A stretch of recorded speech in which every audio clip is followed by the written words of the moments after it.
Prepare yourselves, because you are about to witness Charlie Kirk REDPILL, a liberal-leaning college student, in record time.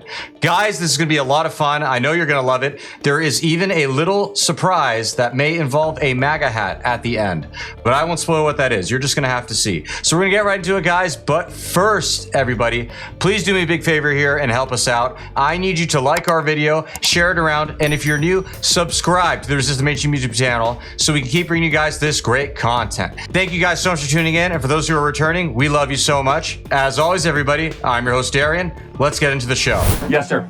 Okay, so I tend to lean liberal on a lot of issues, but specifically on immigration, when I hear about like the Haitians in Ohio, taking over cities, and the thing about eating people's pets, I don't know if that's true. It is true. But I was wondering if you could speak a little bit on that specifically, and I'm kind of torn on the election, so if you could also speak on if we have more instances like that in the future if Kamala Harris gets voted. Yeah, it's a great. First of all, thank you for coming up to the mic, and I want to try to win you over as a liberal for Donald Trump. So you're going to give me a chance, okay? I will, sir. All right, okay. That is a true open mind, so I appreciate that. Number one, we have accepted 5% of the Haitian population in this country in the last couple of years. I have nothing against Haitians. I know some Haitians. We can all agree when you accept 5% of any country's population, in addition to all the other mass migration we have, it's too much, it's unsustainable, and a government must start from this core premise. It must have an obligation to fulfill a better life for its own citizens before it opens its border to non-citizens. It's a very, very basic, fundamental thing. And as I said earlier, everybody in this audience is seeing their future worse off than their parents for the first time since George Washington.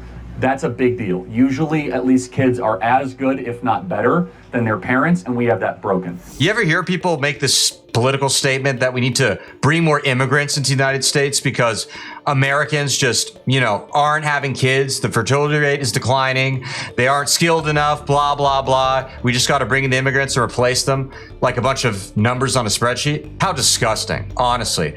And you hear this mantra repeated so much, and it leads me to an important question. Why don't we see why Americans are struggling? Why don't we look at the reasons they are having a declining birth rate?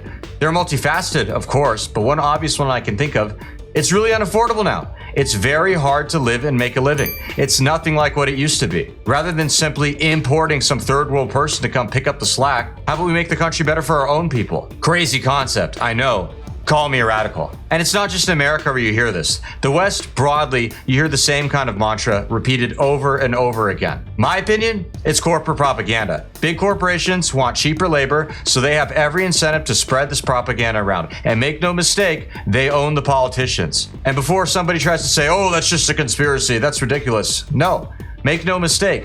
Politicians are largely owned by corporations. Just look into the donations behind them, and you'll see that it's exactly true. As far as Donald Trump goes, there are three things I want you to think about when voting for Trump. Number one, home ownership. I imagine you want to own a home sometime in your life, right? Yes, sir. All right, in order to own a home, you would have to make $125,000 a year right now just to be able to get the mortgage. That doesn't count your medical expenses, your student debt expenses, your credit card expenses. When Trump was president, it was $75,000 a year. We were building millions of new homes, incomes were going up. Why is it that the housing prices have gone up so much? Because Kamala Harris and Joe Biden have spent $6 to $7 trillion of unnecessary federal spending, flooded the zone with these trillions of dollars, which have inflated asset prices. Number two, as a liberal, I imagine you don't like war, right? You don't like endless war. Under Donald Trump, it was the first president in 40 years where we had no new wars. No Iraq war, no Syrian war, no Russian-Ukraine war.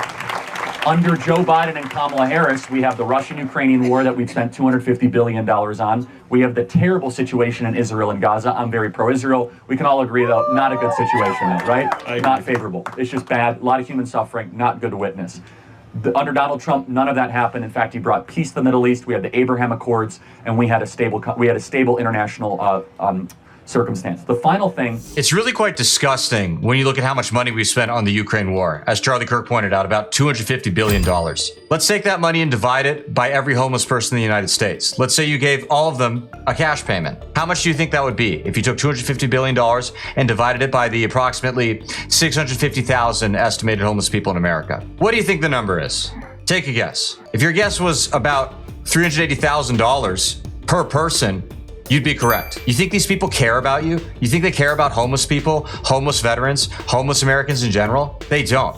Circumstance. The final thing is the border. Under Donald Trump, the southern border was the most secure it was in American history, with border crossings at an all-time low. Under Kamala Harris, 10 million people have come across the southern border into this country. We have no idea who they are. They're coming into our communities.